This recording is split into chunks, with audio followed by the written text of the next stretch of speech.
اعوذ باللہ من الشیطان الرجیم بسم اللہ الرحمن الرحیم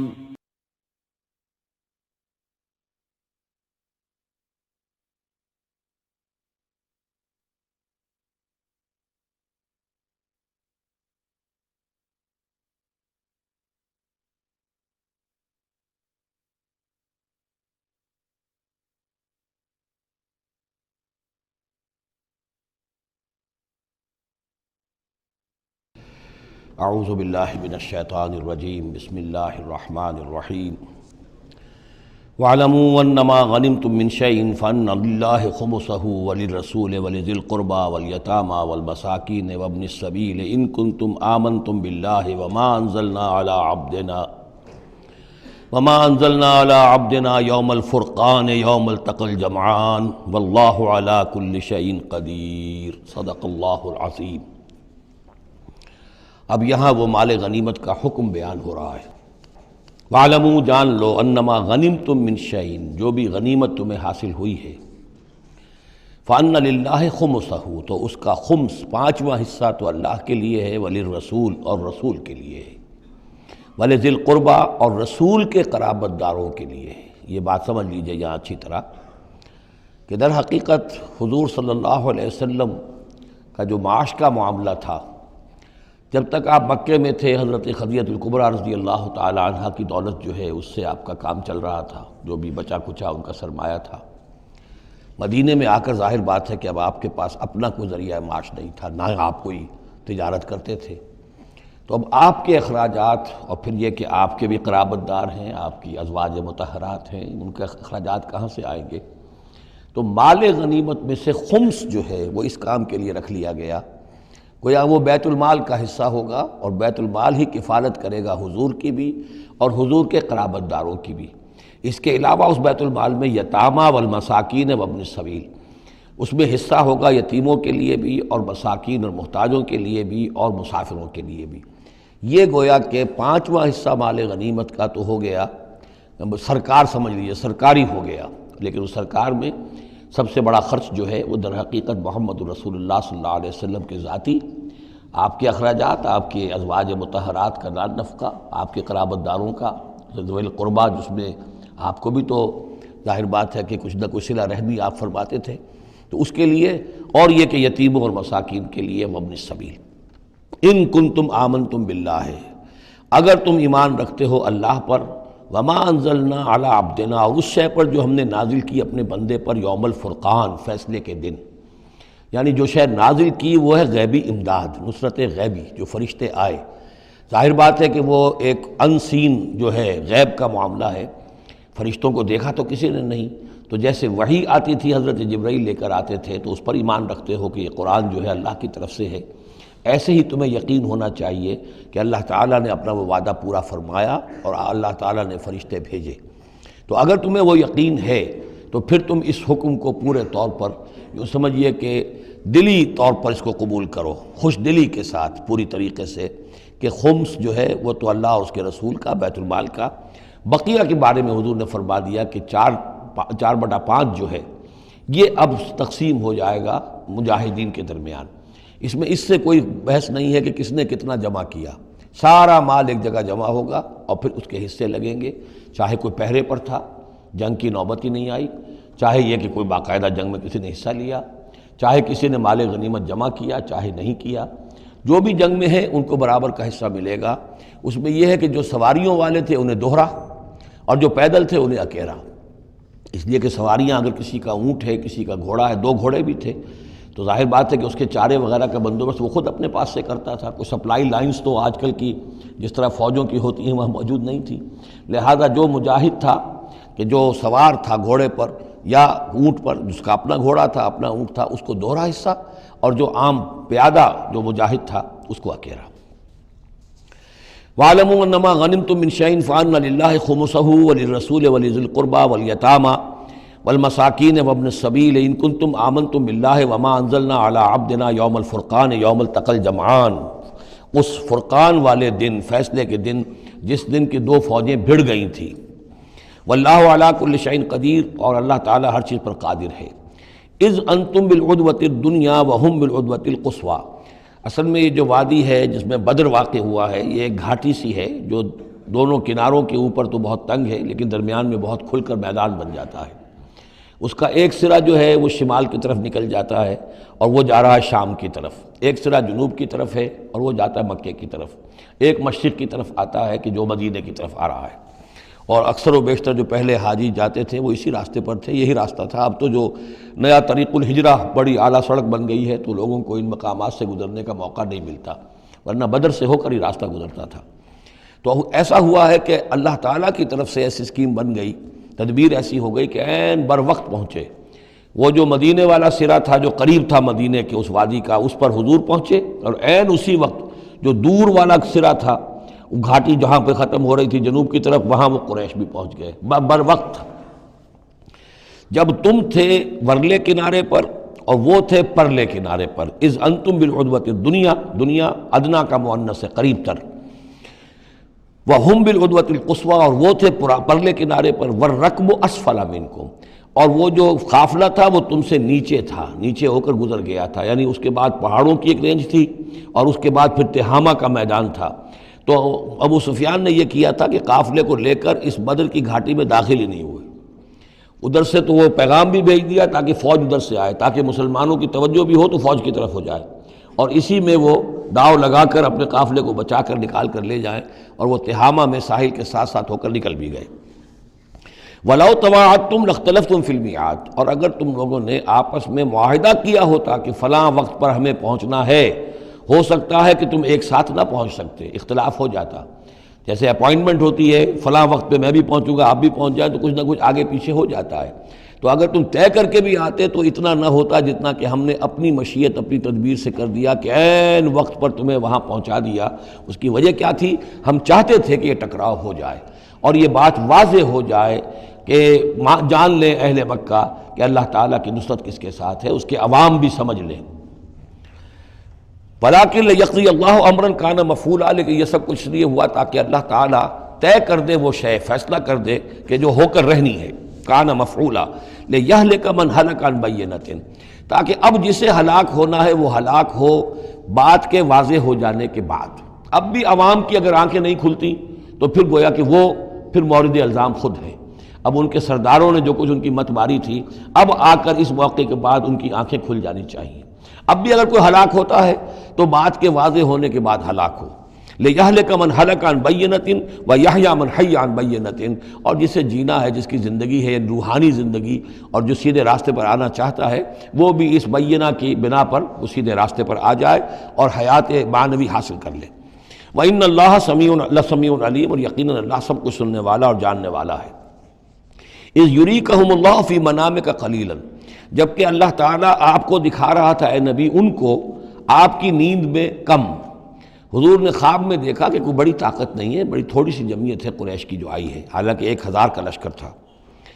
وَلَوْ أَرَاكَهُمْ كَثِيرًا، اور اگر آپ کو دکھایا ہوتا کہ وہ بڑی بڑی تعداد میں آ رہے ہیں، لَفَشِلْتُمْ، اور آپ نے وہ بات بتائی ہوتی صحابہ کرام کو، اپنے ساتھیوں کو، تو اے مسلمانوں پھر تم کمزوری دکھاتے، تم ڈھیلے پڑ جاتے۔ وَلَا تَنَازَعْتُمْ فِي الْأَمْرِ، اور معاملے کے اندر پھر کوئی ایک اور تنازع کھڑا ہو جاتا کہ ہمیں یہاں جنگ کرنی بھی چاہیے کہ نہیں۔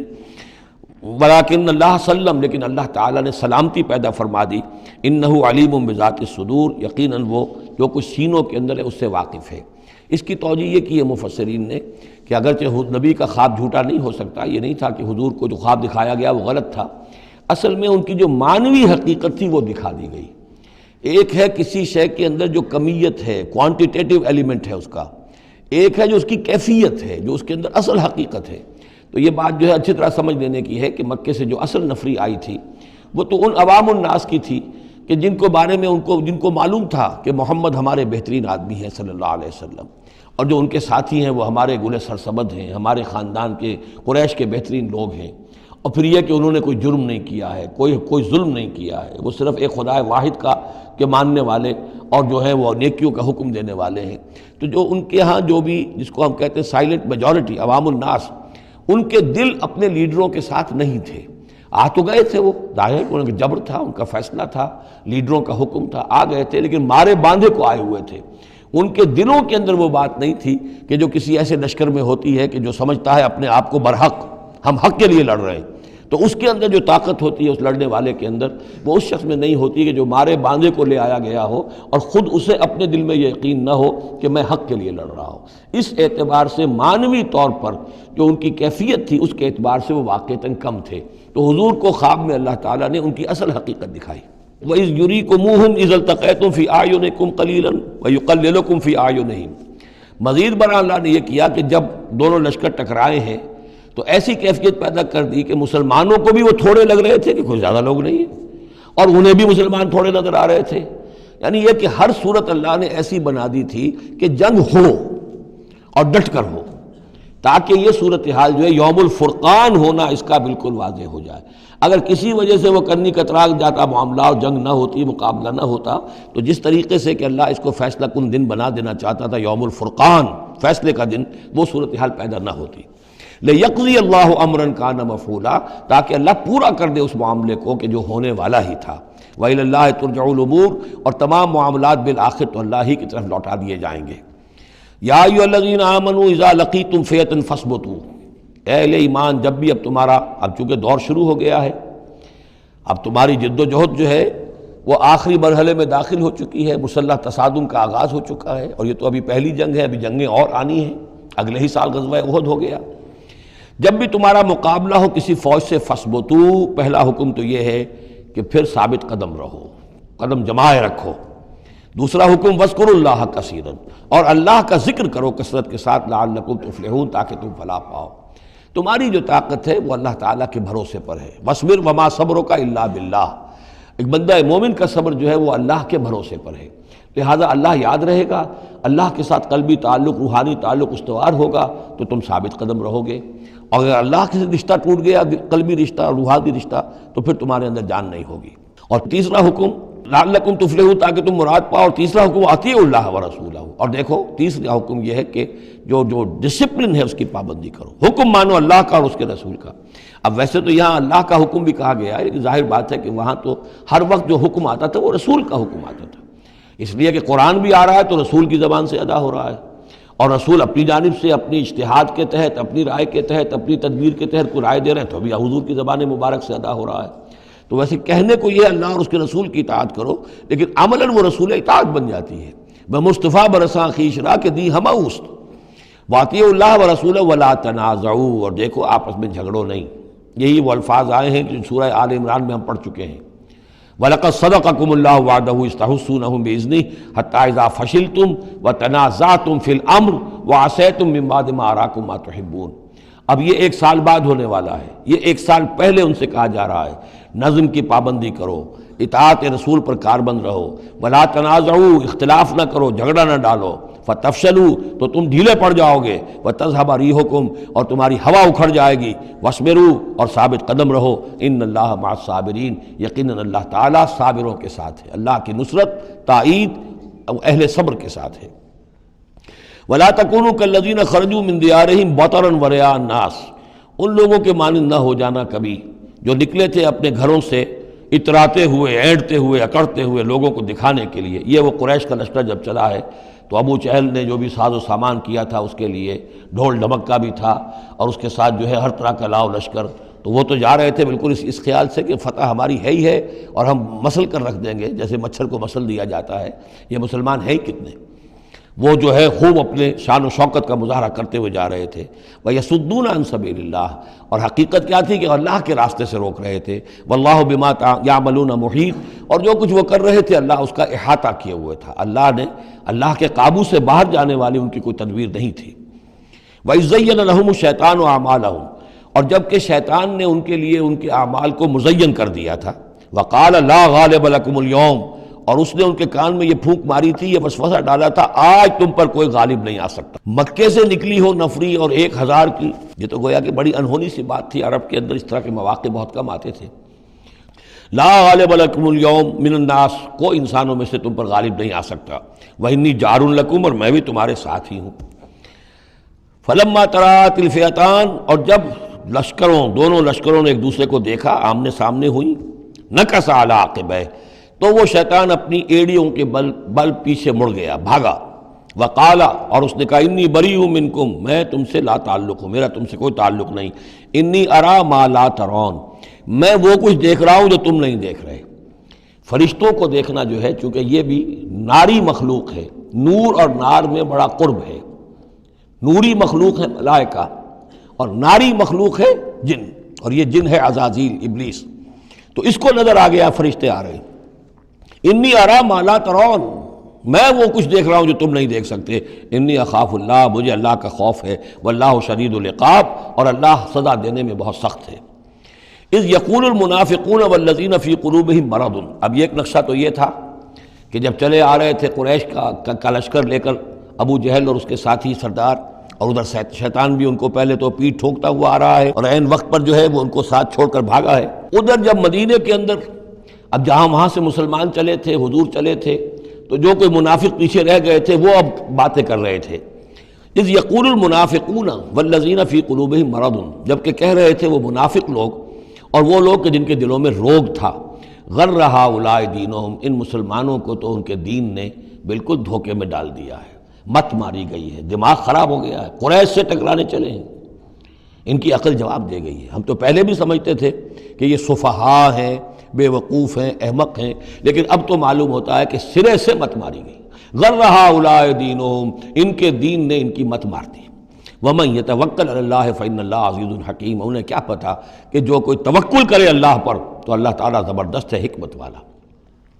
وَلَوْ تَرَىٰ إِذْ يَتَوَفَّى الَّذِينَ كَفَرُوا الْمَلَائِكَةُ،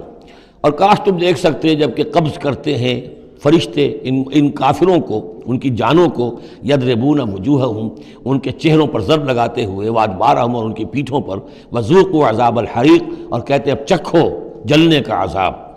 ذالک بما قدمت ایدیکم، اور یہ وہ کچھ ہے جو تمہارے اپنے ہاتھوں نے آگے بھیجا ہے، وان اللہ لیس بظلام للعبید، اور یہ کہ اللہ تو ہرگز اپنے بندوں کے حق میں ظالم نہیں ہے، ظلم کرنے والا نہیں ہے۔ کداب آل فرعون والذین من قبلہم، جیسے کہ معاملہ ہوا آل فرعون کا اور ان کا جو ان سے پہلے تھے۔ آل فرعون سے پہلے قوم شعیب سے پہلے صدوم اور عمورہ کی بستیاں، ان سے پہلے قوم سمود، ان سے پہلے قوم عاد، ان سے پہلے قوم نوح، یہ ہم سورہ اعراف کے اندر یہ ساری چیزیں پڑھ کر آئے۔ کداب آل فرعون والذین من قبلہم کفروا بآیات اللہ، انہوں نے بھی اللہ کی آیات کا کفر کیا، فأخذہم اللہ بذنوبہم، تو اللہ نے پکڑ لیا انہیں ان کے گناہوں کی پاداش میں۔ ان اللہ قوی شدید العقاب، یقیناً اللہ تعالیٰ قوی ہے، قوت والا ہے، زور آور ہے، اور سزا دینے میں سخت ہے۔ ذالک بان اللہ لم یکن مغیرا نعمۃ انعمها علی قوم حتی یغیروا ما بانفسہم، یہ اس لیے ہے کہ اللہ تعالیٰ کا یہ طریقہ نہیں ہے کہ کوئی نعمت جو اس نے کسی قوم کو دی ہو اس میں تغیر کر دے جب تک کہ وہ قوم اپنے اندر کی کیفیت کو متغیر نہ کر دے۔ یعنی یہ ہر قوم جو اٹھی تھی اسی شکل میں اٹھی تھی کہ اللہ تعالیٰ نے ایک نبی بھیجا، جیسے کہ قوم ہود ختم ہوئی تو حضرت ہود اور ان کے ساتھیوں کے ذریعے سے ایک نئی قوم وجود میں آئی جو آگے چل کر سمود کہلائی۔ تو یہ لوگ کون تھے؟ یہی لوگ تھے جن کو اللہ نے نعمت دی تھی، انعام دیا تھا، احسان کیا تھا، ایمان انہیں ملا تھا، لیکن جب انہوں نے اپنی اس نعمتوں کو بدل دیا، کفر کی روش پر آ گئے، توحید کی پگڈنڈی چھوڑ کر، توحید کی شاہراہ کو چھوڑ کر شرک کی پگڈنڈیوں پہ مڑ گئے، تو پھر اللہ تعالیٰ کی نعمت بھی تبدیل ہو جاتی ہے، اللہ تعالیٰ نعمت سلب کر لیتا ہے، انعام کی جگہ پر اللہ کا عذاب آ جاتا ہے۔ ذالک بان اللہ لم یکن مغیرا نعمۃ انعمها علی قوم حتی یغیروا ما بانفسہم، یہی ہے جو مضمون آگے بھی آئے گا سورہ رعد میں بھی، اور اس کو پھر یہ کہ اردو میں بھی ایک شعر میں لوگوں نے پیش کیا ہے کہ خدا نے آج تک اس قوم کی حالت نہیں بدلی، نہ ہو جس کو خیال آپ اپنی حالت کے بدلنے کا۔ قوموں کے اپنے اندر کے حالات بدلتے ہیں تو پھر تقدیر بدلتی ہے، صرف خواہش سے، وشفل تھنکنگ سے، امانی سے کوئی بات نہیں ہوا کرتی۔ اور قوم ظاہر بات ہے کہ افراد پر مشتمل ہوتی ہے، پہلے کچھ افراد بدلیں گے، ان کے اندر قلب ماہیت ہوگی، ان کا باطن بدلے گا، ان کی سوچ، ان کے نظریات، ان کے خیالات، ان کے مقاصد، ان کی دلچسپیاں، ان کی امنگیں تبدیل ہو جائیں گی۔ یہ اندر کے بدلے ہوئے لوگ جو ہیں جب کثیر تعداد میں ہوں گے تو پھر یہ مل جل کر زور لگائیں گے، طاقت لگائیں گے، معاشرے کو بدل دیں گے، اور پھر یہ اس طریقے سے کہ انقلاب آئے گا۔ چون بجاں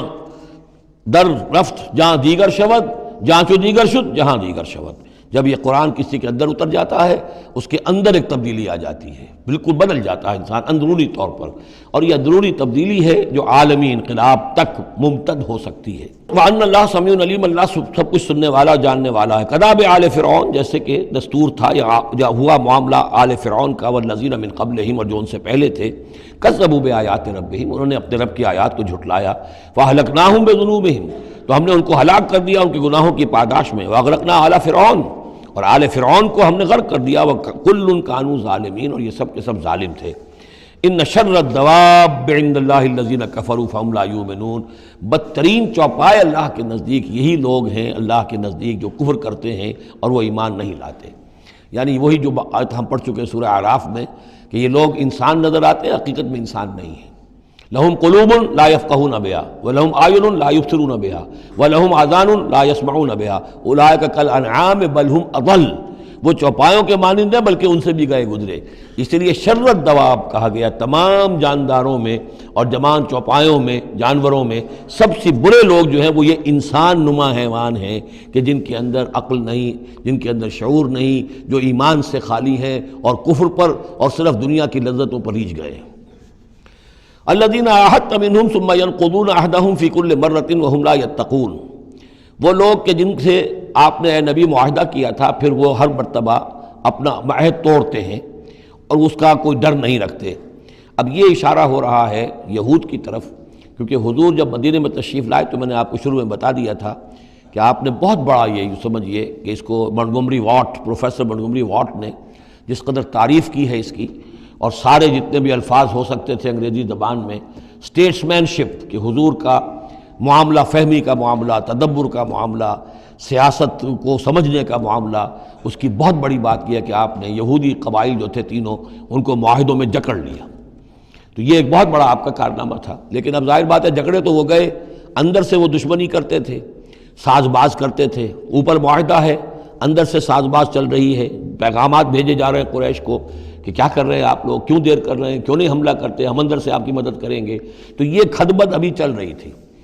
تو فرمایا الذین عاہدت منہم ثم ینقضون عہدہم، وہ لوگ کہ جن سے نبی آپ نے عہد کیا، معاہدے کیے، اور وہ یہ کہ اپنے معاہدے توڑ رہے ہیں، فی کل مرۃ، ہر بار، وہم لا یتقون، اور وہ ڈرتے نہیں ہیں۔ فإما تثقفنہم فی الحرب، تو اگر آپ پا جائیں انہیں جنگ میں، فشرد بہم من خلفہم، تو ان کو ایسی سزا دیجئے کہ جو پیچھے ہیں ان کے ہوش ٹھکانے آ جائیں، لعلہم یذکرون، تاکہ انہیں عبرت حاصل ہو جائے۔ یعنی یہ کہ اب ایک تو یہ ہے کہ وہ کوئی صرف ان کی جو ہے وہ وہاں سے خطوط جا آ رہے ہیں، پیغام رسانی ہو رہی ہے، لیکن کہیں اگر ان میں کا کوئی شخص جنگ میں بھی پکڑا جائے، واقعتاً وہ جنگ میں شریک ہو جائے، قریش کی طرف سے آ جائے اور پکڑا جائے، تو پھر اس کو وہ سزا دیجئے کہ جو ایک کی سزا جو ہے وہ سینکڑوں کے ہوش ٹھکانے کر دے۔ یہ ہے مطلب۔ وَإِمَّا تَثْقَفَنَّهُمْ فِي الْحَرْبِ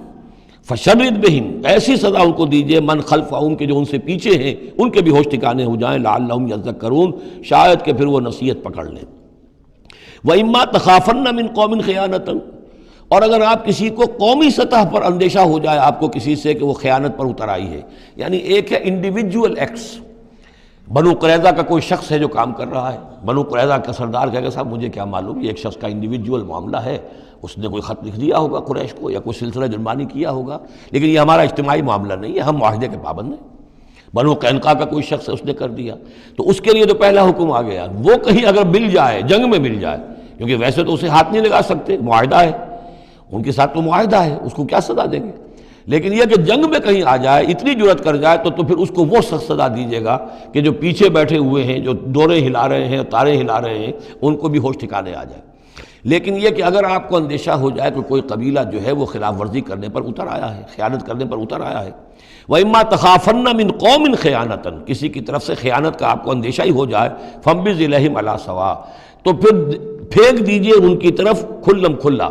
یعنی پھر معاہدے کو ایبروگیٹ کیجئے، کہہ دیجئے کہ آج سے ہمارا کوئی معاہدہ نہیں۔ یہ نہیں ہے کہ معاہدہ بھی قائم رہے اور آپ ان کے خلاف اقدام بھی کر دیں، یہ صحیح نہیں، اس لیے کہ یہ مقام جو ہے اخلاقی اعتبار سے بھی غلط ہے، اور خاص طور پر آپ کا مقام، مقام نبوت، اس کے اعتبار سے کسی درجے میں بھی نہیں ہے کہ کسی قوم کے ساتھ معاہدہ بھی ہے، آپ کو اندیشہ ہے کہ وہ خیانت کر رہے ہیں تو آپ کھلم کھلا اعلان کر دیجئے کہ آج سے میرا اور تمہارا کوئی معاہدہ نہیں، پھر اقدام کیجئے۔ لیکن یہ کہ بغیر اس اعلان کے کوئی اقدام کرنا ان کے خلاف، یہ در حقیقت اللہ تعالیٰ جو اخلاق چاہتا ہے اہل ایمان کے، اس کے منافی ہے۔ وَإِمَّا تَخَافَنَّ مِنْ قَوْمٍ خِيَانَةً فَانبِذْ إِلَيْهِمْ عَلَىٰ سَوَاءٍ۔ اصل میں یہی وہ بات تھی جس کے حوالے سے مولانا مودودی مرحوم نے 1948 میں یہ جو جہاد کشمیر اس وقت ہو رہا تھا اس کے بارے میں رائے ظاہر کی تھی کہ ہندوستان کے ساتھ ہمارے سفارتی تعلقات ہیں، بھارت کے ساتھ ہمارا سارا معاملہ معاہدات کے اوپر چل رہا ہے، پھر اگر یہ کہ معاملہ جو ہے دوسری طرف ہم یہ شکل کر رہے ہیں کہ وہاں پر جنگ کا معاملہ کر رہے ہیں تو یہ غلط ہے، شریعت کی روح سے، قرآن کی روح سے غلط ہے۔ ہمیں کھلم کھلا اعلان کرنا چاہیے، جو بھی ہو اللہ تعالیٰ پر بھروسہ رکھنا چاہیے، کھل کر سامنے آنا چاہیے۔ یہ یا کہ میز کے اوپر تو معاہدہ ہے، ہاتھ مل رہے ہیں اور میز کے نیچے سے ٹانگیں گھسیٹی جا رہی ہیں، یہ دنیا داروں کا دھندا تو ٹھیک ہے، لیکن اسلام کی روح سے ایک اسلام کے نام پر بننے والی مملکت کی حکومت کا یہ طرز عمل درست نہیں ہے۔ یہ تھا وہ معاملہ جو سن 48 میں مولانا مودودی نے یہ رائے ظاہر کی تھی، اور اس پر پھر کافی ان کے خلاف جو ہے عوامی جذبات جو ہیں وہ بہت جو ہے اس وقت بہت بلند ہو گئے تھے، مشتعل ہو گئے تھے، اس لیے کہ عوام کی اپنی سوچ ہوتی ہے۔ وَإِمَّا تَخَافَنَّ مِنْ قَوْمٍ خِيَانَةً فَانبِذْ إِلَيْهِمْ عَلَىٰ سَوَاءٍ، معاہدہ ان کے منہ پر دے مارو، ان اللہ لا يحب الخائنین، یقیناً اللہ تعالیٰ کو خیانت کرنے والے پسند نہیں ہیں۔ وَلَا يَحْسَبَنَّ الَّذِينَ كَفَرُوا سَبَقُوا، اور نہ سمجھے وہ لوگ جنہوں نے کفر کیا ہے کہ وہ بچ نکلے ہیں، یعنی یہ کہ اب اگر کچھ لوگ بچ کے بھی تو چلے گئے نا، آخر 1000 کی نفری آئی تھی، انہم لا یعجزون، یہ جو بچ کر چلے گئے وہ یہ نہ سمجھے کہ وہ اللہ کو عاجز کر دیں گے، وہ عاجز نہیں کر سکیں گے۔ وَأَعِدُّوا لَهُم مَّا اسْتَطَعْتُمْ، اور اے مسلمانوں اب جب یہ نیا دور شروع ہو ہی گیا ہے تمہاری اس دعوت و تحریک کا، تو اب پوری طریقے سے اپنے امکان بھر سامان حرب تیار کرو۔ اعدوا لہم، اعداد، تیاری کرنا، اسلحہ تیار کرو، سامان جنگ تیار کرو، گھوڑے تیار رکھو، رسالہ تمہارا ہونا چاہیے، جو بھی تمہارے لیے ممکن ہے۔ یہ توکل کا مطلب یہ نہیں ہے کہ تم ہاتھ پر ہاتھ دھر کر بیٹھ رہو اللہ تمہاری مدد کرے گا۔ اعدوا لہم ما استطعتم، اپنی استطاعت جو ہے اس کی حد تک تو پوری تیاری کرو، من قوت، طاقت سے بھی، ومن رباط الخیل، اور پلے ہوئے گھوڑوں کے ذریعے سے بھی، اس لیے کہ اس زمانے میں جنگ کے لیے سب سے زیادہ جو مؤثر شے تھی آپ کو معلوم ہے وہ گھوڑا، تیز رفتار ہے، اونٹ جو ہے تیز دوڑ نہیں سکتا ہے۔ اور اسی حوالے سے آج سمجھ لیجئے ہمارے لیے بہت اہم مسئلہ ہے یہ، اللہ تعالیٰ نے شاید عالم اسلام میں پورے میں پتہ نہیں 50 60 70 کتنے ملک دنیا میں ہیں مسلمان کہلاتے ہیں، ایک ملک ہے صرف جسے ایٹمک صلاحیت دی ہے، اور یہ امانت پوری امت مسلمہ کی ہے، مسلمانان پاکستان کے پاس۔ اور اس کے بارے میں اگر امریکہ کا دباؤ قبول کر لیا گیا تو یہ سب سے بڑی خیانت ہوگی اللہ کے ساتھ، امت مسلمہ کے ساتھ، اللہ کے دین کے ساتھ۔ وہ اسرائیل لے کر بیٹھا ہوا ہے ایٹم بم کے، اس کے پاس انبار لگے ہوئے، لیکن یہ ہے کہ ساری پالیسی جو چل رہی ہے وہ یہ کسی طریقے سے پاکستان کا، ایک عراق کے بارے میں اندیشہ ہوا تھا کہ اسے ایٹمی دانت نکل سکتے ہیں، اس ایک مرتبہ اس کا وہ ایٹمک پلانٹ جو ہے اس کا بھرکس نکال دیا تھا، دوسری مرتبہ یہ کہ اس کا پورا بھرکس ہی نکل گیا، اگلا پچھلا کھایا پیا سب اگلوا دیا۔ اب پاکستان پر سارا دباؤ، ساری ڈپلومیسی جو بھی چل رہی ہے اس وقت، کان کھولنے کی اور آنکھیں کھول کر دن گزارنے کی ضرورت ہے۔ ہمیں حکم یہ ہے کہ جو بھی اللہ نے تمہیں دیا ہے، تمہارا امکان، جو بھی تمہارے پاس امکانی طاقت ہے اسے سنبھال کر رکھو، ڈیٹرنٹ۔ اعدوا لہم ما استطعتم من قوت ومن رباط الخیل ترہبون بہ عدو اللہ، تاکہ تم اللہ کے دشمنوں کو اس سے ڈرا سکو، یہی ہے ڈیٹرنٹ، تو معلوم ہو کہ ان کے پاس وہ طاقت ہے۔ وعدوکم، اور اپنے دشمنوں کو بھی ڈرا سکو، وآخرین من دونہم، ایک تو ہے اللہ کے دشمن اور تمہارے دشمن ایک اور بھی ہیں جو ان کے سوا ہیں، ان کے پرے ہیں، انہیں تم نہیں جانتے، لا تعلمونہم اللہ یعلمہم، اللہ انہیں جانتا ہے، یعنی وہ مارے آستین منافقین ہیں، یہ تمہاری اپنی آستینوں کے اندر بیٹھے ہوئے ہیں، تمہیں پتہ بھی نہیں ہے کہ وہ لوگ بھی در حقیقت ففتھ کالمسٹ عنصر ہے کہ جو در حقیقت تمہاری تباہی چاہتا ہے، بربادی چاہتا ہے۔ وما تنفقوا من شیء، اب ظاہر بات ہے کہ اگر ساز و سامان فراہم کرنا ہے، اسلحہ فراہم کرنا ہے، اور ساز و سامان کے لیے جو ہے گھوڑے تیار کرنے ہیں تو انفاق کرنا پڑے گا۔ انفقوا مما رزقناکم وما تنفقوا من شیء فی سبیل اللہ یوفی الیکم، اور دیکھو جو کچھ بھی تم خرچ کرو گے اللہ کی راہ میں وہ پورا پورا تمہیں مل جائے گا، پورا پورا دیا جائے گا۔ وانتم لا تظلمون، اور تم پر کوئی زیادتی نہیں ہوگی، تمہاری کوئی حق تلفی نہیں ہوگی۔ تم دو تو صحیح، اب وہ پورے 2 رکوع ذہن میں لے آئیے جو سورہ بقرہ میں ہم نے پڑھے تھے کہ اگر کوئی شخص اللہ کی راہ میں مال خرچ کرتا ہے، فی سبیل اللہ خرچ کرتا ہے،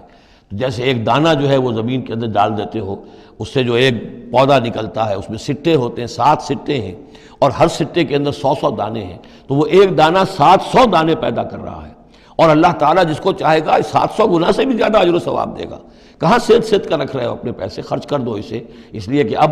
اس دعوت کا اور اس تحریک کا اور محمد رسول اللہ کی جو جد و جہد ہے اس کا وہ مرحلہ آ گیا ہے کہ اب ساز و سامان اور کیل کانٹے سے لیس ہونا ضروری ہے۔ وَإِن جَنَحُوا لِلسَّلْمِ فَانْجَحْ لَهَا، اور اے نبی اگر وہ اپنے بازو اپنے کندھے نیچے گرا دے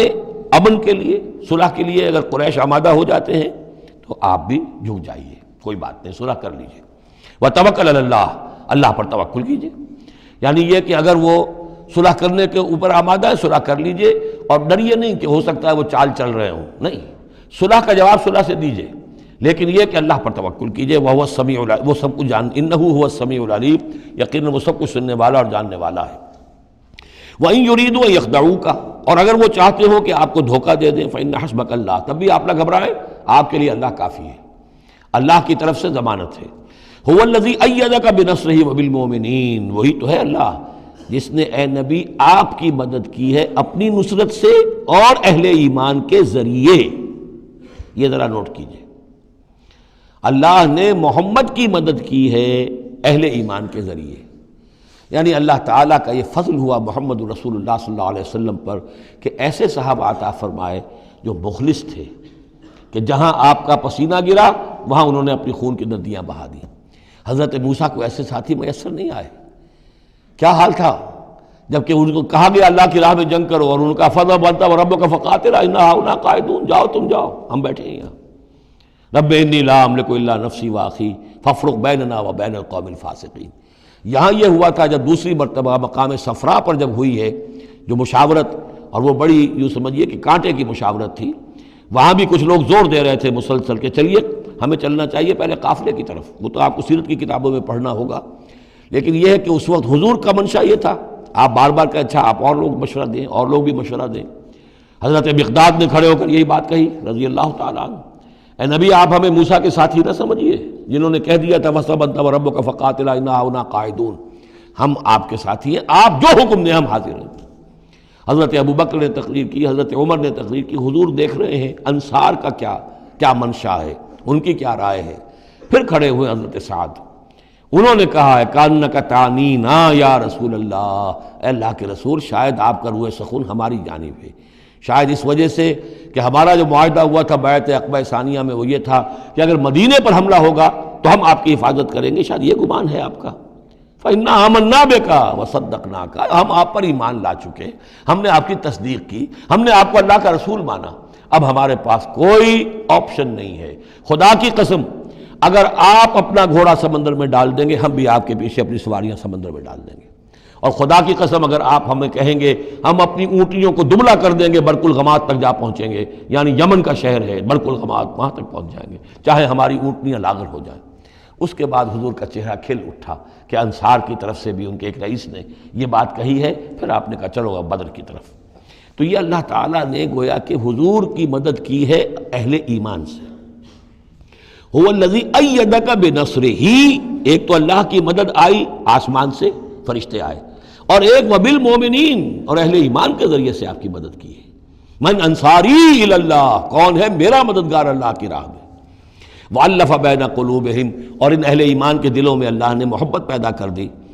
لَوْ أَنفَقْتَ مَا فِي الْأَرْضِ جَمِيعًا مَا أَلَّفْتَ بَيْنَ قُلُوبِهِمْ، ارے نبی اگر آپ دولت کے ذریعے سے محبت پیدا کرتے کہ لوگوں کو زیادہ زیادہ ان کے دل کی نرمی کے لیے، تالیف قلب کے لیے جو ہے پیسے دیے جائیں، اگر زمین کی ساری دولت بھی آپ خرچ کر دیتے تو ان میں یہ تالیف، یہ الفت پیدا نہیں ہو سکتی تھی۔ وَلَٰكِنَّ اللَّهَ أَلَّفَ بَيْنَهُمْ، یہ تو اللہ تعالیٰ ہی نے ان کے مابین یہ الفت پیدا کر دی ہے۔ یہ ہم سورہ آل عمران میں بھی پڑھ چکے ہیں کہ تمہارا معاملہ جو ہے اِذْ كُنْتُمْ أَعْدَاءً فَأَلَّفَ بَيْنَ قُلُوبِكُمْ فَأَصْبَحْتُمْ بِنِعْمَتِهِ إِخْوَانًا، آیت نمبر 103 ہے سورہ آل عمران کی۔ وَكُنْتُمْ عَلَىٰ شَفَا حُفْرَةٍ مِّنَ النَّارِ فَأَنقَذَكُم مِّنْهَا كَذَٰلِكَ يُبَيِّنُ اللَّهُ لَكُمْ آيَاتِهِ لَعَلَّكُمْ تَهْتَدُونَ، تم تو تباہی کے آگ کے گڑھے کے کنارے تک پہنچ چکے تھے۔ وَلَٰكِنَّ اللَّهَ أَلَّفَ بَيْنَهُمْ إِنَّهُ عَزِيزٌ حَكِيمٌ، یقیناً وہ زبردست ہے حکمت والا۔ یا ایھا النبی حسبک اللہ ومن اتبعک من المؤمنین، اے نبی آپ کے لیے اللہ کافی ہے اور وہ کہ جو پیروی کر رہے ہیں آپ کی اہل ایمان میں سے۔ ایک ترجمہ تو اس کا یہ ہوگا، یعنی جو اگر اوپر والی آیت کے ساتھ اس کو جوڑے، ایک یہ بھی ہو سکتا ہے اے نبی اللہ کافی ہے آپ کے لیے بھی اور جو آپ کی پیروی کرنے والے ہیں مسلمان ان کے لیے بھی، ان کے لیے بھی اللہ کفایت کرتا ہے، ان کی مدد کے لیے، ان کو سہارا دینے کے لیے۔ تو یہ ایسی کنسٹرکشن ہے جملے کی کہ دونوں معنی لیے جا سکتے ہیں۔ یا ایھا النبی حرض المؤمنین علی القتال، اب یہ تحریض کا لفظ پھر آ گیا جو سورہ نساء میں ہم پڑھ چکے ہیں، وحرض المؤمنین علی القتال۔ اے نبی شوق دلائیے، ترغیب دلائیے، ابھاریے ایمان کے جذبات کو، ذرا اپیل کیجئے اہل ایمان کے کہ وہ قتال پر آمادہ ہوں۔ یہ میں آپ کو بتا چکا ہوں کہ اعلان عام اس طریقے کا کہ فرض ہے جنگ میں نکلنا ہر مسلمان کے لیے، یہ صرف تبوک میں ہوا سن 9 میں جا کر۔ پورے 9 برس تک قتال فی سبیل اللہ کے لیے تحریض تھی، ترغیب تھی،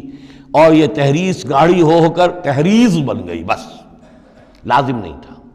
اسی لیے ہم سورہ نساء میں پڑھ چکے ہیں کہ اس کے باوجود جو اس ترغیب کی وجہ سے آگے بڑھے قتال کے لیے نکلے ان کے اونچے درجات ہیں، لیکن یہ کہ جن لوگوں کو چونکہ فرض عین نہیں کیا گیا تھا لہذا اگر کوئی نہیں نکلے تو ان کے اوپر کوئی مواخذہ نہیں۔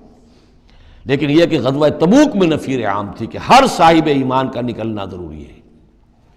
حرض المؤمنین علی القتال ان یکن منکم 20 صابرون، اگر تم میں سے 20 ہوں گے صبر کرنے والے، یغلبوا 200 تو وہ 200 پر غالب آ جائیں گے۔ وَإِن يَكُن مِّنكُم 100 اور اگر ہوں گے تم میں سے 100، یغلبوا 1000 وہ غالب آ جائیں گے 1000 پر، من الذین کفروا کافروں میں سے، بأنہم قوم لا یفقہون اس لیے کہ وہ سمجھ نہیں رکھتے۔ سمجھ سے مراد کیا ہے؟ انہیں اپنے موقف کی حقانیت کا یقین نہیں ہے۔ ایک شخص ہے جو جانتا ہے میں حق پر ہوں، میں حق کے لیے لڑ رہا ہوں۔ ایک شخص ہے ڈل مل ہے، ایسے ہی لڑ رہا ہے، مارے باندھے کو لڑ رہا ہے، کسی کے کہے سے آ گیا، مرسینری ہے، تنخواہ یافتہ ہے اس لیے آ گیا۔ اب اس میں زمین و آسمان کا فرق ہوگا۔ تو ان لوگوں کو چونکہ وہ شے حاصل نہیں ہے لہذا ان کی حالت کیا ہے کہ اگر آپ 10 ہوں گے 100 پر غالب آ جائیں گے۔ لیکن اس کے بعد جو اگلی آیت آ رہی ہے وہ گویا کہ اس کی کچھ عرصے کے بعد یقیناً نازل ہوگی جو یہاں شامل کر دی گئی۔ الآن خفف اللہ عنکم، اب اللہ نے تم پر سے تخفیف کر دی ہے، وعلم ان فیکم ضعفا، اور اللہ کے علم میں ہے یہ بات کہ تمہارے اندر کچھ کمزوری آ گئی ہے۔ لیکن یہ کمزوری کیسے آئی ہے اس کو سمجھ لینا چاہیے۔ سابقون الاولون مہاجرین اور انصار کے اندر کوئی کمزوری نہیں آئی معاذ اللہ، ابو بکر اور عمر میں یا سعد بن معاذ میں رضی اللہ تعالیٰ عنہ مجمعین، ان میں کوئی کمزوری نہیں آئی۔ لیکن جو نئے مسلمان آ رہے تھے جن کی ابھی تربیت نہیں ہوئی تھی، اوسط گر رہا ہے۔ ظاہر بات ہے جو نئے لوگوں کی تعداد بڑھ رہی ہے، جن کی تربیت اتنی نہیں ہوئی ہے، جن کے اندر ایمان ابھی اتنا گہرا نہیں اترا ہے، اتنا راسخ نہیں ہوا ہے، تو اس کے حوالے سے اب فرض کیجئے کہ 1000 کے اندر پہلے تو ایسے ہوتے تھے کچے پکے جو ہیں وہ 20 ہیں، 50 ہیں، 100 ہیں، اب یہ ہے کہ ان کی تعداد بڑھتی جا رہی ہے اگر، تو نتیجہ کیا ہوگا کہ اوسط جو ہے وہ گر جائے گی۔ اس اوسط کے اعتبار سے اب تمہارے اندر کچھ کمزوری آ گئی ہے۔ فَإِن يَكُن مِّنكُم 100 صَابِرَةٌ يَغْلِبُوا 200، اب بھی یہ ہے کہ اگر تمہارے اندر 100 ہوں گے کہ جو صبر کرنے والے ہوں گے وہ 200 پر غالب آ جائیں گے۔ وَإِن يَكُن مِّنكُم 1000 اور اگر تم میں سے 1000 ہوں گے، يَغْلِبُوا 2000 بِإِذْنِ اللَّهِ تو وہ 2000 پر غالب آ جائیں گے اللہ کے اذن سے۔ وَاللَّهُ مَعَ الصَّابِرِينَ اور یقیناً اللہ صبر کرنے والوں کے ساتھ ہے۔ مَا كَانَ لِنَبِيٍّ أَن يَكُونَ لَهُ أَسْرَىٰ، اب یہ ایک اور بہت نازک معاملہ ہوا جو غزوہ بدر کے بعد کہ وہ جو 70 قیدی پکڑے گئے ان کا کیا کیا جائے۔ جو قریش کے 70 قیدی،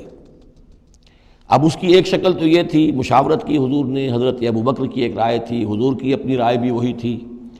اس لیے کہ جو مزاج حضور کا تھا، آپ شفیق، نرم، رؤوف، رقیق القلب، یہی معاملہ حضرت ابو بکر کا تھا۔ حضرت عمر تھے سخت، اشدہم فی امر اللہ عمر، حضرت عمر کی یہ رائے تھی کہ ان سب کو قتل کر دینا چاہیے، اگر ہم نے فدیہ لے کر یا معاف کر دیا ویسے ہی چھوڑ دیا یہ پھر دوبارہ آئیں گے، کفر کو تقویت حاصل ہوگی۔ تو اس کو تو جب تک کہ کفر کی کمر ٹوٹ نہ جائے، یہ سانپ جو ہے جب تک کہ پوری طرح کچلا نہ جائے اس وقت تک جو ہے ہمیں کوئی نرمی نہیں کرنی چاہیے، بلکہ وہ اس حد تک تھے کہ ہم میں سے یہ جو قیدی آئے ہیں جو ان کے قریب ترین عزیز ہوں، بس مہاجرین کے اندر وہ لوگ موجود تھے، قریش کے جو لوگ پکڑے گئے ہیں تو مہاجر جو تھے یہاں صحابہ کرام وہ بھی تو قرشی تھے، تو اپنے قریب ترین عزیزوں کو اپنے ہاتھ سے قتل کریں، یہ حضرت عمر کی رائے تھی۔ حضور صلی اللہ علیہ وسلم کی رائے اور حضرت ابوبکر کی رائے بھی یہ تھی کہ نہیں، نرمی کی جائے، فدیہ لے کر چھوڑ دیا جائے۔ فیصلہ ہو گیا، اس پر عمل ہو گیا، لیکن پھر جو یہ آیت اتری ہے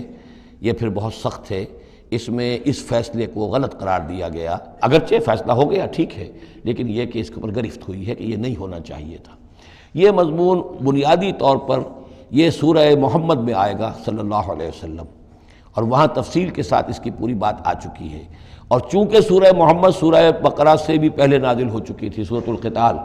اس حوالے سے یہ بات جو ہے بہت اہم ہے کہ اس میں یہ قاعدہ قانون آ چکا تھا، اس کے باوجود اس بات کا ہو جانا یہ گویا کہ ایک طرح سے ایک کوتاہی ہوئی ہے، وقتی طور پر نظر انداز ہو گیا اللہ تعالیٰ کا مستقل حکم۔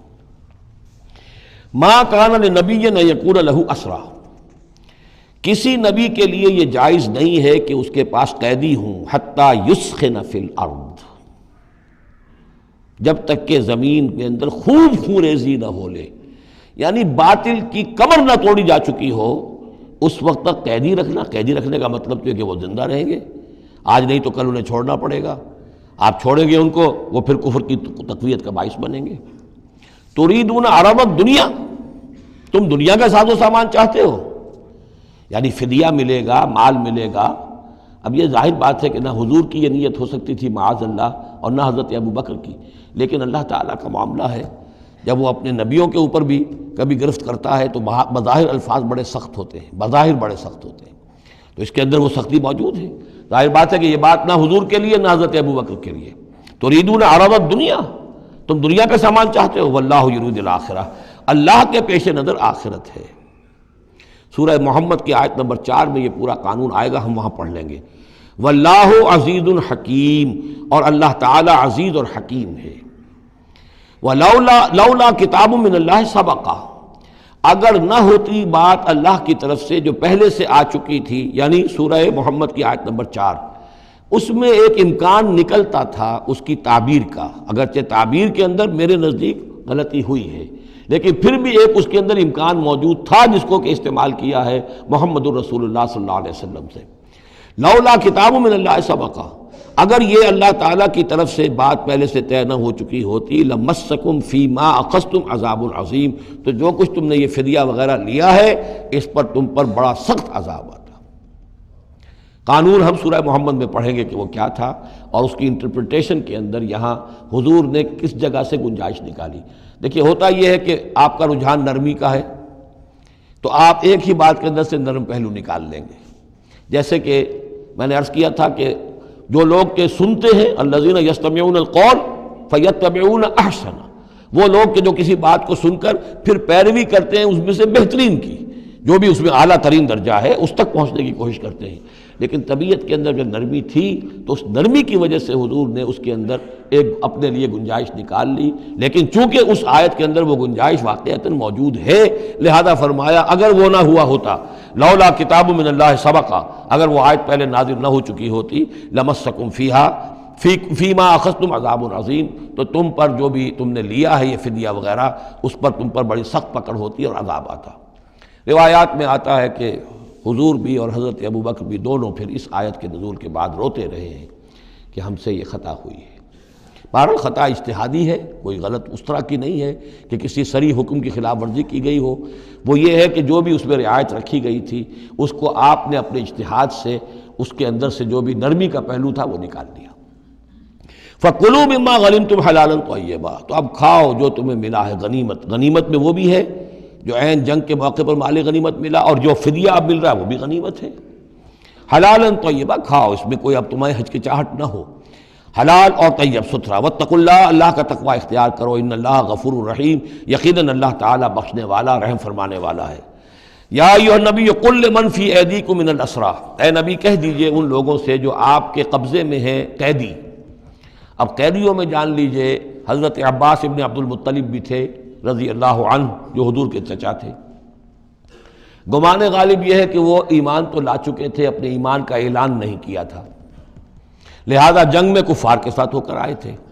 وہ بھی گرفتار تھے۔ اور بھی کچھ لوگ تھے کہ جن کے بارے میں حضور جانتے تھے کہ یہ لوگ جو ہے اپنی دلی خواہش سے نہیں آئے ہیں، بلکہ یہ کہ اپنے سرداروں کے دباؤ کی وجہ سے آئے ہیں، لیکن قانون تو قانون ہے، تو اس طریقے کا معاملہ جب ہوا ہے، اور پھر حضور کے اپنے اقدامات، وہ قیدی ہیں ابو العاص، ان کی بڑی صاحبزادی زینب رضی اللہ تعالی عنہا نے پھر ان کے لیے اپنا وہ ہار بھیجا ہے جو حضرت خدیجہ نے انہیں شادی کے موقع پر دیا تھا۔ تو یہ ایسی کیفیات ہیں، ہم جب پڑھتے ہیں ان چیزوں کے تو ہمارے لیے تو ایک تعلق جو ہے وہ ایک ماضی کی تاریخ کے قصوں کی ہے۔ وہاں تو یہ خونی رشتے بھی تھے، تعلقات بھی تھے، ایک ہی خاندان ہے، ایک ہی قبیلہ ہے، اسی کے لوگ آئے ہوئے ہیں۔ تو اب حضور کے دل میں جو ہے اس وقت سنا یہ ہے کہ جب رات کے وقت کراہ رہے تھے حضرت عباس، انہیں باندھا ہوا تھا، سخت ظاہر بات ہے قیدیوں کو جکڑا ہوا ہے رسیوں کے اندر، تو ان کے جو کچھ اتنا بند تھے کہ سخت تھے، وہ جو بند تھے جن میں بندھے ہوئے تھے کہ کراہ رہے تھے، تو حضور نے کہا تمام قیدیوں کے بند ڈھیلے کر دو۔ یہ نہیں کہا کہ صرف عباس کا بند ڈھیلا کر دو، بلکہ آپ نے ان کی کراہنے کی آواز سن کر پھر آپ نے فرمایا سب کے بند ڈھیلے کرو، اتنا سخت ان کو نہ باندھو۔ تو اس طرح کا معاملہ جو ہے اس کو ذہن میں رکھیے۔ یا ایھا النبی قل لمن فی ایدیکم من الاسریٰ، کہہ دیجئے ان سے جو آپ کے ہاتھ میں اب قیدی ہیں، ان یعلم اللہ فی قلوبکم خیرا، دیکھو اگر جو کچھ تمہارے دلوں میں ہے اللہ کے علم میں ہے کہ وہ خیر ہے، یؤتکم خیرا مما اخذ منکم، تو جو کچھ تم سے اس وقت لیا گیا ہے اس سے بہتر اللہ تمہیں دے دے گا۔ یعنی یہ کہ نیت کا معاملہ تمہارا اور اللہ کے مابین ہے، ہمارا معاملہ قانون کا ہے۔ تم آئے کفار کے ساتھ جنگ کرتے ہوئے آئے ہو، پکڑے گئے ہو، اب ان میں کوئی ڈسکریمنیشن نہیں ہو سکتی۔ کوئی شخص کہے کہ نہیں صاحب میں تو مجبوراً آیا تھا، اور میں تو کسی کے کہنے میں آیا تھا، اور میں تو حقیقت میں تو اسلام لا چکا تھا، یہ بات جو ہے اب نہیں چلے گی۔ لہذا یہ ضرور ہے کہ اگر تمہارے دل میں کوئی خیر ہے، کوئی بھلائی ہے، اور اس وقت یہ کہ تم سمجھتے ہو کہ تم اس صورتحال میں مجبوراً پھنس گئے ہو اور تمہیں فدیہ ادا کرنا پڑ رہا ہے، تو اللہ تعالیٰ تمہیں اس سے کہیں زیادہ دے دے گا کہ جو آج تمہیں فدیے میں دینا پڑ رہا ہے۔ ظاہر بات ہے کہ وہاں بیویوں کو خبریں پہنچی، انہوں نے اپنے زیور بھیجے ہیں، حضرت زینب رضی اللہ تعالی عنہا نے بھی اپنا زیور بھیجا، ہار بھیجا ہے، اور حضور کے آنکھوں میں آنسو آ گئے جب آپ نے وہ ہار دیکھا، حضرت خدیجہ کا ہار رضی اللہ تعالی عنہ۔ وہ پوری زندگی جو آپ کی گزری تھی حضرت خدیجہ کے ساتھ، وہ ساری آنکھوں میں نگاہوں کے سامنے آ گئی، جو ان کی وفاداری تھی اور جو انہوں نے خدمت کی تھی، وفا شعاری کی تھی۔ تو اس کے بعد مسلمانوں سے کہا کہ یہ اس ماں کی یادگار تھی بیٹی کے پاس، اگر آپ لوگ اجازت دیں تو یہ اس کو واپس کر دیا جائے۔ تو اس کو پھر لوگوں کی اجازت سے وہ ہار واپس کیا گیا۔ تو یہ سارے جو جذباتی معاملات تھے ان کو اچھے سے سمجھیے کہ ہم پڑھتے ہوئے ان چیزوں کو سمجھتے ہیں کہ جیسے ایک بس تاریخ کا ایک واقعہ ہے، اس کے ساتھ جو احساسات، جذبات، جو اس کے ساتھ اور فوری جو اس وقت کی کیفیات تھی، اس کا ہمارے لیے اکثر و بیشتر تو ممکن ہی نہیں کہ تصور کر سکیں۔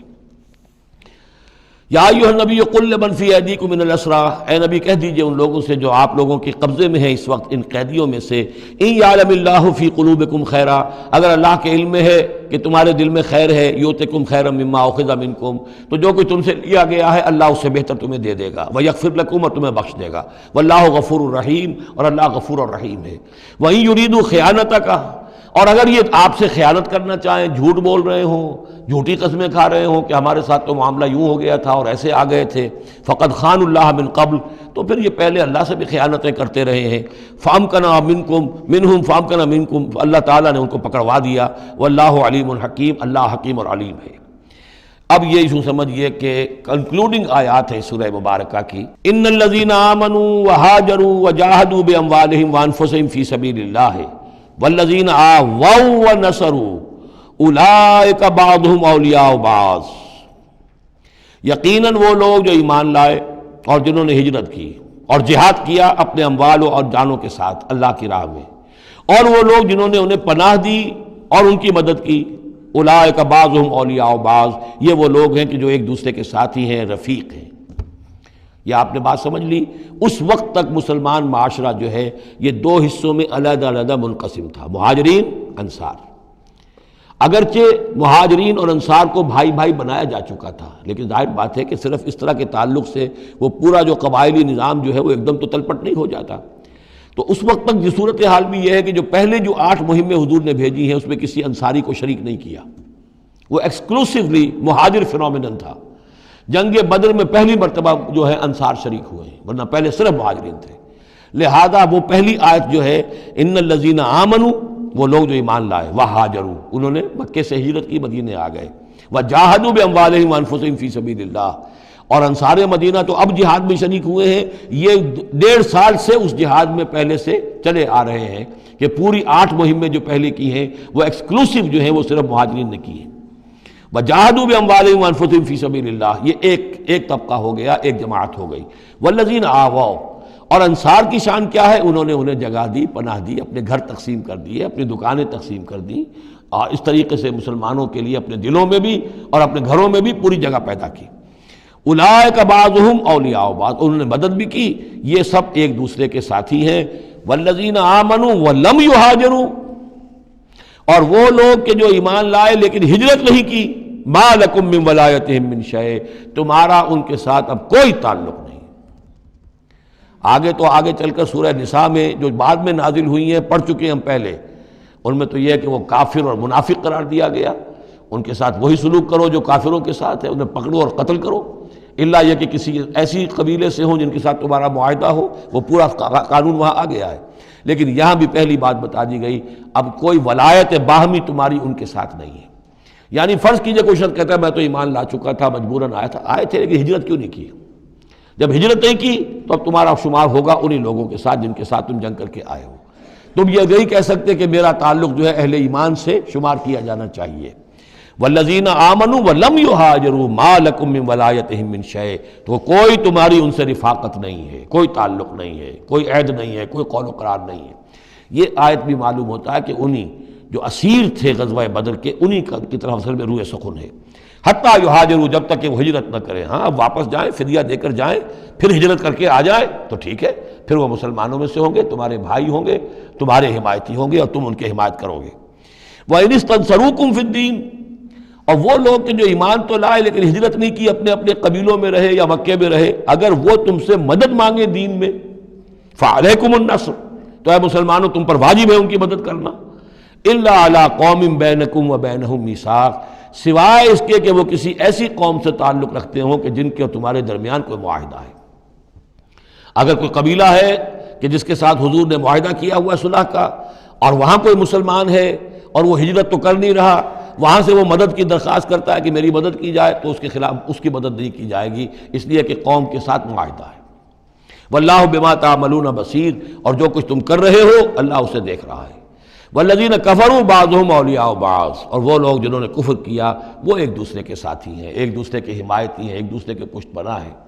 عرب قبائلی معاشرے کے اندر یہ جو ولایت کا معاملہ ہوتا تھا، اس میں پھر یہ ذمہ داریاں بھی آتی تھیں۔ کسی کے اوپر تاوان پڑ گیا ہے تو جو اس کے ولی ہیں، جو اس کے حلیف ہیں، ان کو بھی تاوان میں سے حصہ پھر دینا پڑتا تھا۔ کوئی قیدی ہو گیا ہے، اسے کوئی فدیہ دینا ہے، تو جو اس کے حلیف ہیں، جب اس کے گھر والے بھی وہ فدیے کے لیے رقم جمع کریں گے تو وہ حلیف بھی اس کے اندر اپنا حصہ ڈالیں گے۔ تو یہ تو معاشرے کے اندر جو قبائلی معاشرہ ہوتا ہے یہ چیزیں ہوتی ہیں۔ تو یہاں فرما دیا گیا جو کافر ہیں وہ ایک دوسرے کے حلیف ہیں، جو اہل ایمان ہیں وہ ایک دوسرے کے حلیف ہیں، لیکن اہل ایمان میں سے جو ہجرت نہیں کرتے وہ اہل ایمان کے حلیف نہیں ہیں، بلکہ وہ تو انہی کافروں کے ساتھ شمار ہوگا ان کا جن کے ہاں وہ رہ رہے ہیں۔ البتہ یہ کہ اگر وہ مدد طلب کریں تمہیں مدد کرنی ہوگی، بشرطے کہ ان کے قبیلے سے تمہارا کوئی معاہدہ نہ ہو۔ الا تفعلوہ، اگر تم ان چیزوں کو پابندی نہ کرو، ایک مسلمان ہے وہاں سے اس نے خط لکھ دیا ہے کہ مجھے یہاں ستایا جا رہا ہے، حالانکہ اس قبیلے سے آپ کا معاہدہ اور آپ چڑھ دوڑے اس قبیلے کے اوپر، تو یہ معاملہ نہیں چلے گا دنیا کے اندر۔ ہر چیز کا ایک قاعدہ ہے، قانون ہے، اسے وہاں سے ہجرت کرنی چاہیے، یا ہجرت نہیں کر رہا ہے تو تکلیف جھیلنی چاہیے، برداشت کرنی چاہیے۔ مسلمان مدد نہیں کر سکتے چونکہ اس کے قبیلے سے مسلمانوں کا معاہدہ ہے۔ الا تفعلوہ، اگر یہ قواعد و ضوابط پیش نظر نہیں رکھو گے، ان کی پابندی نہیں کرو گے، تکن فتنۃ، تو پھر تو یہ ہے کہ فساد برپا ہو جائے گا، فتنہ پھیلے گا، فی الارض و فساد کبیر، اور بہت بڑی جو ہے بدامنی ہو جائے گی۔ اب وہ آیت آگے جس کا میں نے ذکر کیا تھا، والذین آمنوا وہاجروا وجاہدوا فی سبیل اللہ والذین آووا ونصروا اولئک ھم المؤمنون حقا۔ اب ان دو طبقات کو جمع کر دیا گیا،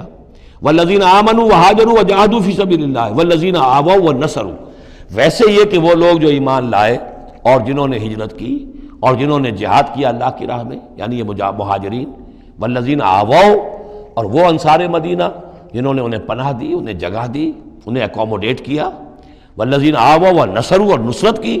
اولئک ھم المؤمنون حقا لہم مغفرۃ ورزق کریم، ان کے لیے مغفرت ہے اور رزق کریم ہے۔ تو مومن حقیقی کی تعریف یہاں پر جو آئی ہے دو حصوں میں بٹ کر، وہ میں چاہتا ہوں کہ پھر اچھی طریقے سے آپ سمجھ لیں، انتہائی اہم بات ہے یہ۔ ایک مسلمان کے لیے بنی الاسلام علی خمس، 5 چیزیں ہیں کلمہ شہادت، نماز، روزہ، حج، زکوٰۃ۔ لیکن حقیقی مومن ہونے کے لیے دو چیزیں اور بڑھیں گی، صرف شہادت نہیں، یقین قلبی، اور نماز، روزہ، حج، زکوٰۃ کے ساتھ جہاد فی سبیل اللہ۔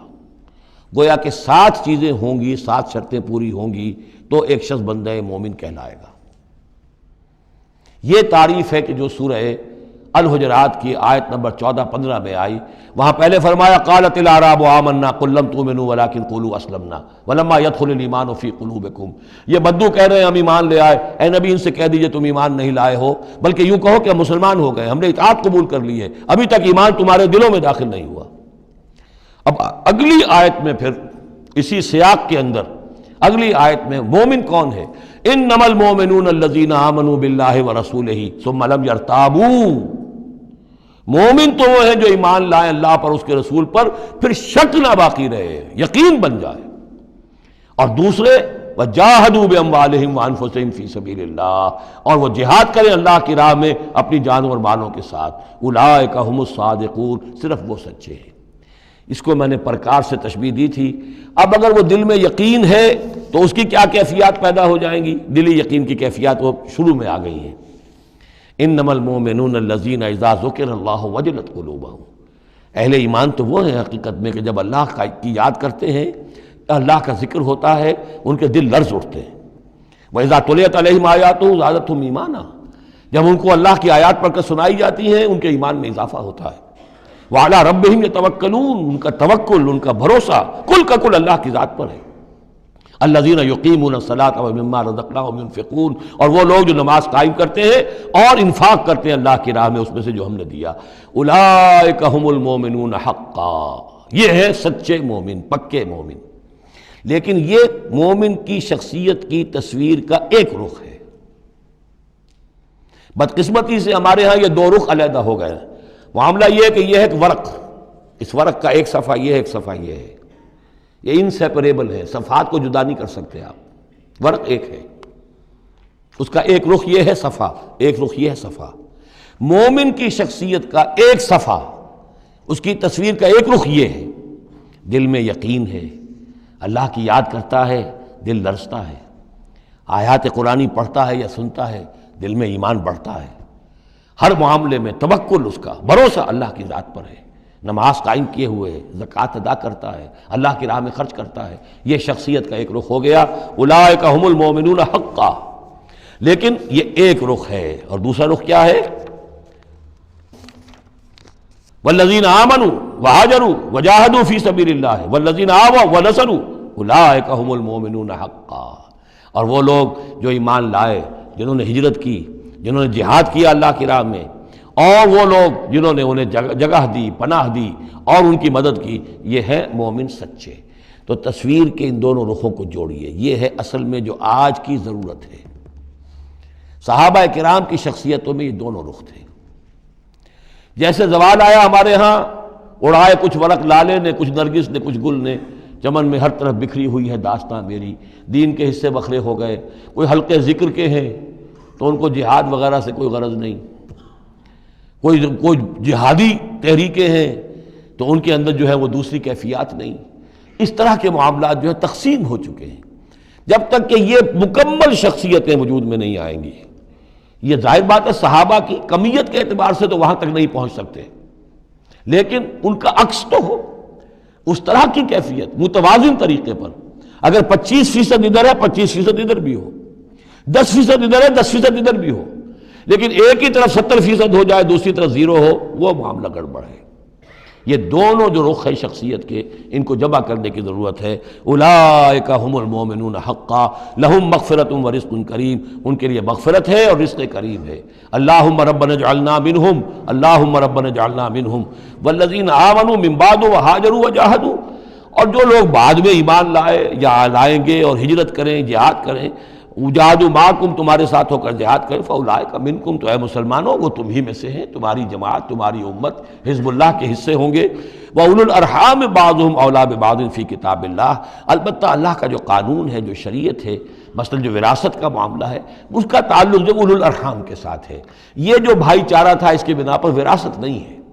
وراثت ہوگی وہی جو رحمی رشتے ہیں جن کے بنا پر کہ وراثت کا قانون بنا دیا گیا۔ اولو الارحام بعضهم اولی ببعض فی کتاب اللہ، اللہ کی شریعت کے ضابطے کے قانون میں بہرحال جو رحمی رشتے ہیں وہ یقیناً مقدم ہیں۔ ان اللہ بکل شیء علیم، یقیناً اللہ تعالی ہر چیز کا علم رکھتا ہے۔ بارک اللہ لی ولکم فی القرآن العظیم ونفعنی وإیاکم بالآیات والذکر الحکیم۔